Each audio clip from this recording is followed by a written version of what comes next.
What is up, JL Life? Modell here, and today we're going to be installing a power steering cooler for the Jeep JL, JT, and JK. Stay tuned.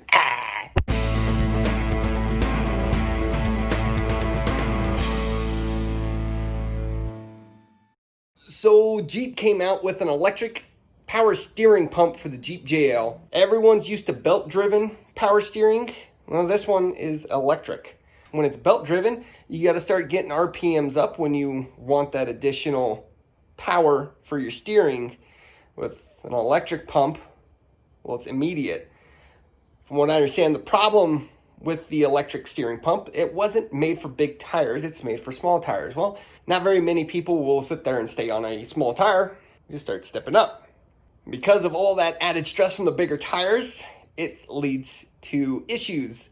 One, easy overheating, which was happening to me when we were out in Moab last year. And another problem people have been having with it, which I've been told this product will help with, is in colder weather, it sticks. When you're trying to turn, it doesn't want to turn. I keep talking about this stuff, but let me show you what we're putting in. So here we have Apex Designs power steering cooler for the Jeep JL, JT, and JK. Now, this thing is so well made. This thing is huge. It is massive. It is rust resistant. It is salt resistant. It comes with all the hardware you need to put it in. You're also going to need some full synthetic power steering to replace it.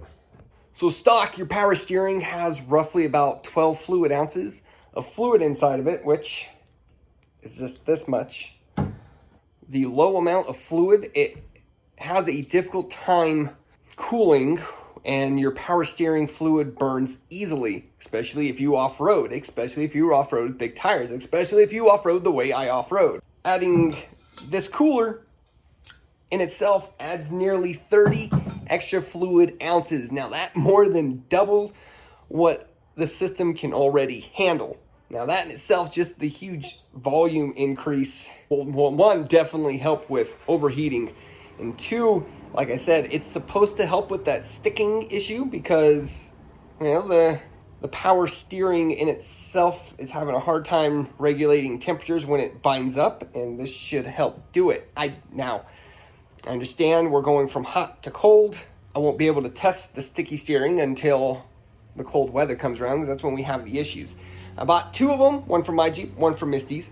We're going to be showing you how to install it in my Jeep. There are multiple ways of installing this. There's an easy way when you don't have a winch, and there's high clearance ways, which requires a little bit extra work, but is totally doable. A fluid cooler inside of a vehicle is not a new concept. Even if this doesn't help with the sticking steering, which, again, got to wait for the cold months to find out. Adding this is just going to benefit regardless of what. People are wanting to go out there and spend $3,000 on a PCS kit conversion back to a mechanical power steering pump, or you can go through Red Ram and do a hydraulic assist steering pump for the e-pump. I have heard people who have converted to the Red Ram, they don't get the binding on the turns anymore. But let's go ahead and digress here. Let's say if this doesn't alleviate the sticking and I still got to go to a hydro assist. Well, your hydro assist, even your PCS steering, is going to need a quality cooler for the power steering. All what you're going to be doing is adding on to what you already bought and already have on. Now, price difference between all this, you can go PCS and spend about $3,000 on the full conversion kit. You can go Red Ram, that's going to cost roughly about $800, and that's if you pull out your steering pump and you send it to them to fix. Now, they will only do it for the new steering models, not the old steering box models, which I have an old steering box model. So if I'm going to have to do that one, I'm going to have to buy a new steering pump. So what I'm going to be out on top of that, I'm going to have to spend roughly about $1,600 to get the Red Ram put in. And on top of that, you're going to have to buy a cooler. I'm going to already have the cooler.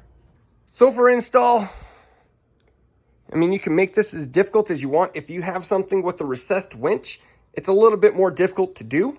I wouldn't want to say difficult. It takes more time to install if you have something with a recessed winch. If you have something that's not recessed, this makes it a lot easier. But I already removed the grill, I removed the bumper, I removed the winch. I remove my air intake. I remove my inner fenders. So the first step we're going to want to be doing is removing the low pressure line and start draining the system. Now to cut this out, because this is where the cooler is going to be going instead, let's get yourself a little pipe cutter.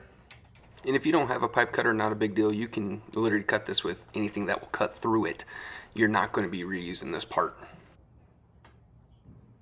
Just make sure that you don't clamp the hose to where you can't drain the fluid.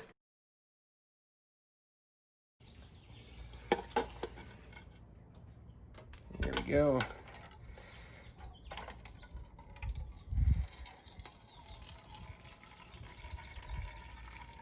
Once you make it through the line, make sure you have something to catch the fluid. And to help with draining, we're just going to crack open the reservoir. Whoop.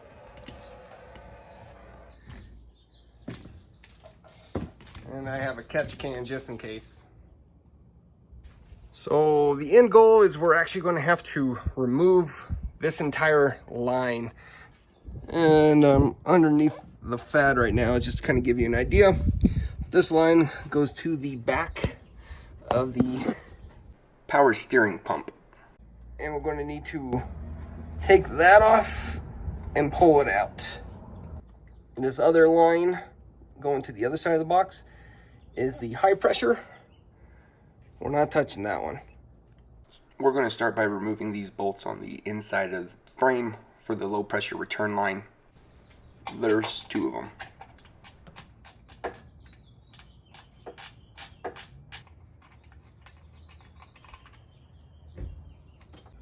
Remove that hose clamp on the back of the power steering box. Pull that clamp down. The catch can just in case. All right. That pops right out. The next step, you're going to need to remove the low pressure return line. And on the passenger side, you're not going to be reusing any of the parts. So if you can't finagle it out easily, you can just start cutting at it. The only section you're going to be reusing will be on the driver's side.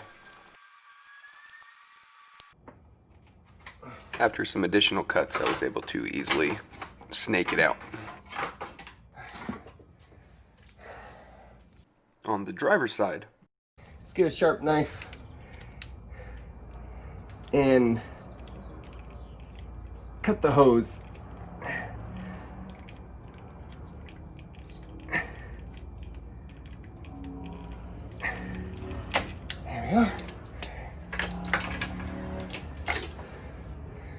Other half. This is the only part of the hose you're going to be reusing. So because the cooler is going to be mounting here, because we want the cooler as far back as we can get it to allow for space for a winch, and you have the electronic sway bar, this gets in the way of your mount. So we're going to have to alter this hanger a bit. So first things, let's remove the bolt that holds it in place.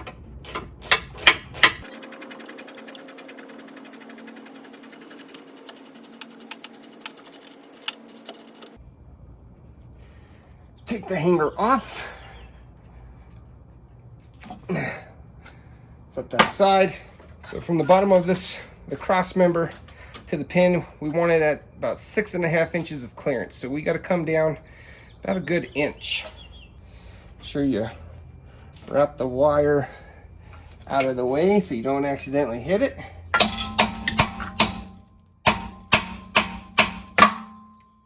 And definitely be careful not to hit your radiator.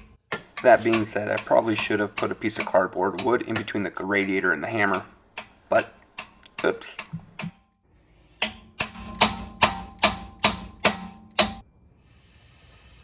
6 1/4.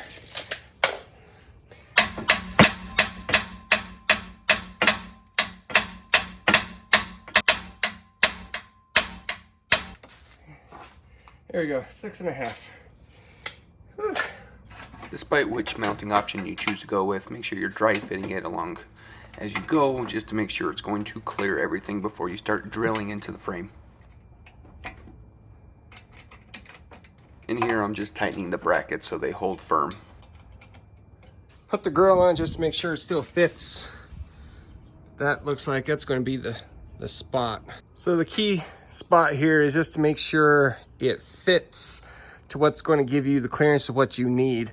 You know, remember, bumpers, winches, if you ever plan on having a winch, it's going to get in the way unless you have something that's not recessed. I just want the most clearance that I can get. This is kind of where I'm landing at. I'm going to have to drill some holes into the frame to mount it. So because of this body mount bracket, I had to adjust my fitment a little bit, and I changed the location of the bracket, going from a horizontal to a vertical mounting. So after marking roughly where you want it, what's nice with a slot rather than just a drilled hole, you have some wiggle room. Unfortunately, can't do it this way because it mounts it higher and it'll interfere with the grill. Can't mount it back there because it interferes with the radiator.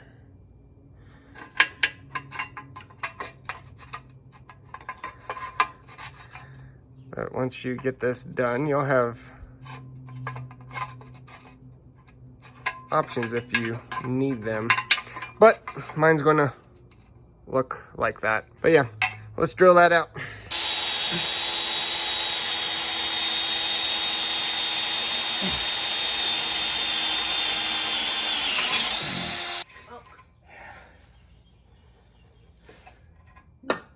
Keep going.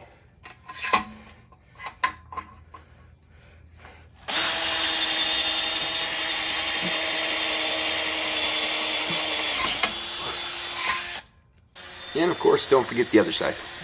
And if you're worried about rust, make sure you paint your holes. Dry fitting it, I realized my holes were just slightly off. I took a flap disc to the bracket just to give that extra clearance. Then back to dry fitting. Again, you want to do this routinely just to make sure everything clears. You don't want to get through the install and find out it's going to be hitting something. Tightening down the bolts for the brackets will help hold it in place. Again, just to ensure fitment will be correct. So the next thing we're going to need to connect are the inlet nipples, and they're on the back of the cooler. Let's see if I can. There we go. Yep. You can see one right here. They have a rubber O-ring on it, so you don't need to worry about Teflon tape. And you tighten them to 100 square inches of torque. This is worlds easier just pulling it off of the Jeep and putting the nipples on. And there's one on both sides, so don't forget the second. And as we loosely put it back in, we can start running our lines. Also, another really important step is make sure the nuts are on the inside of the frame and the bolt is going from out to in. Don't tighten it down yet until you get the hoses on. We're getting really close to being done. Now, what we're going to need to do is we're going to be getting our double male end barb, our hose, some hose clamps. Slide one over.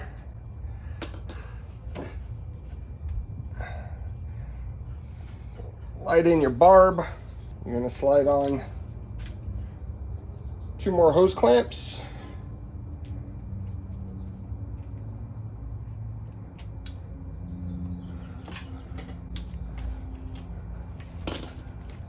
You're going to install the barb. You're going to hold the hose clamps around the barb.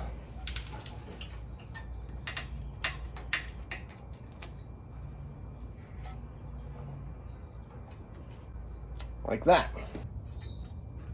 So our inlet is right there. We're going to be cutting this to length, and we're going to be using the other half on passenger side. myself a razor knife.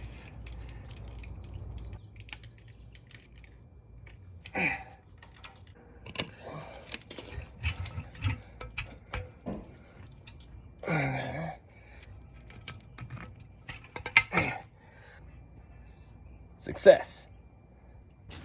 And this is just repeating it on the passenger side. It's much easier removing the mounting bolt for the cooler to get the hose and hose clamp on. Of course, once you get it on, you can put the mounting bolt back in loosely. And now we're going to run the other half of the line, and it will need to be cut to length. The last thing to do is go link the rear half. Go link the last bit of the tube to the power cooler. So want to run the tube up to where we originally took it off at. Obviously don't need this much, so I'm going to cut it probably about right here.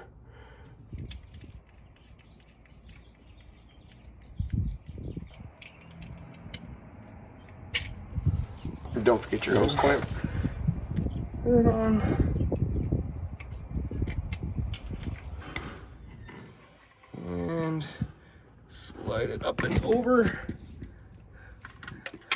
Boom. And just go back and make sure you tighten all of your hardware and mounting brackets for the actual cooler. And we're almost done.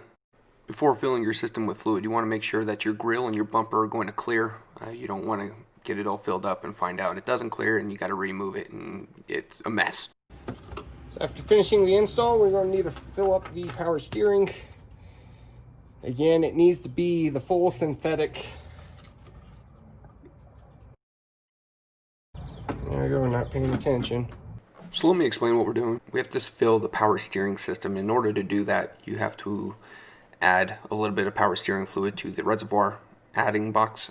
I'd only recommend doing this at half increments of the box.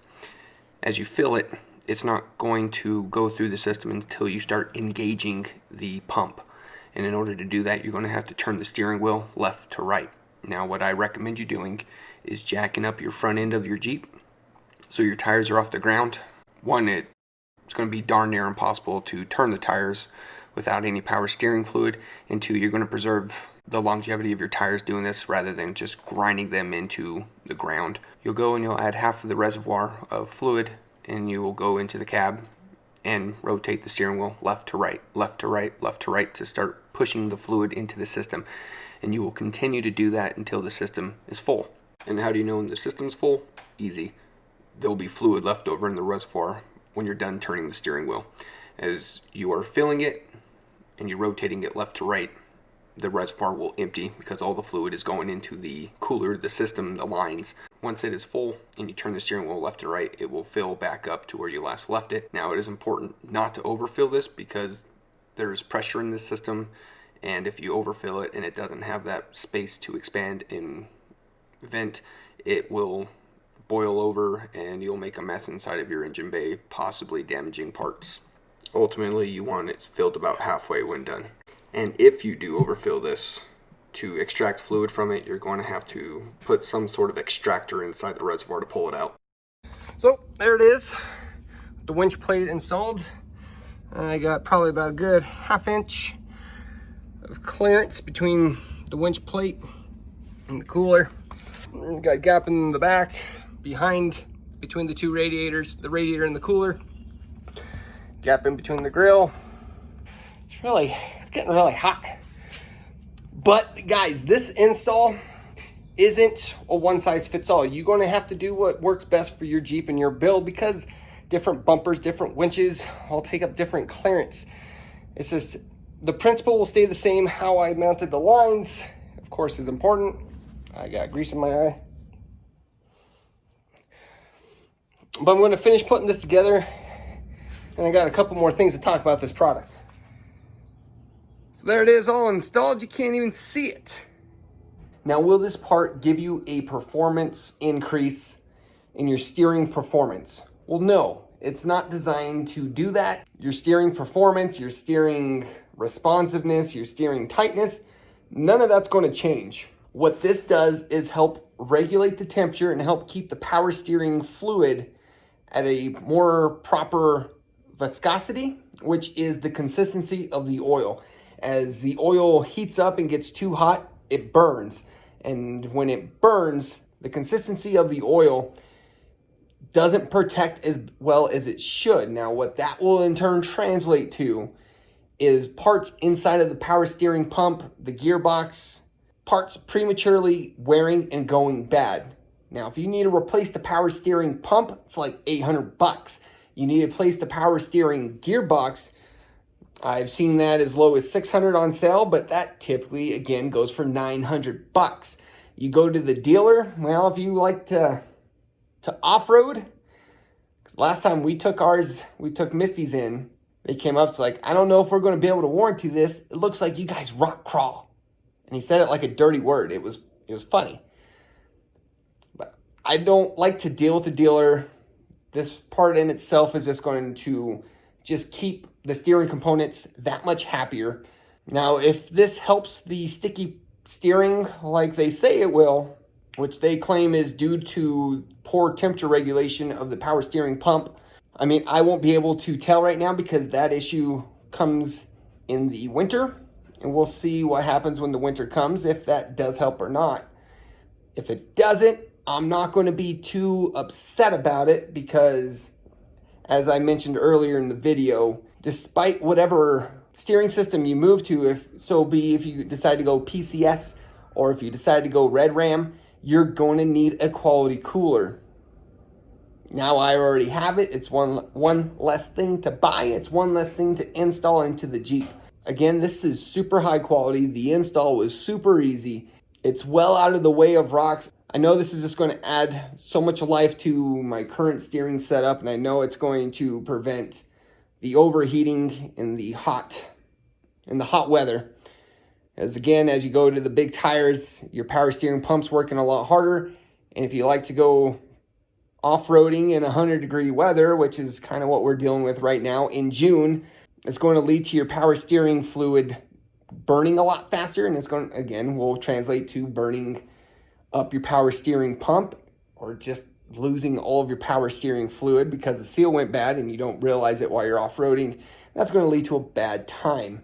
Another thing, what's awesome about this, this works for the JK, the JT is designed to fit in there, but this part really is universal and you can mount it to anything. You want to mount it to an old 1974 J10? Well, technically you can. You just got to figure out a way to mount it with, you might have to fab some brackets, but it would work. There's a link to the product below. I found a discount code for this. It's 10% off and free shipping. I recommend you use it. It's Pepe, the JLUR. Again, this is Apex Designs, made in the USA product. I hope you guys found this video useful. Remember to like, comment, subscribe, and share. Stay tuned for the next one. Y'all, keep it easy.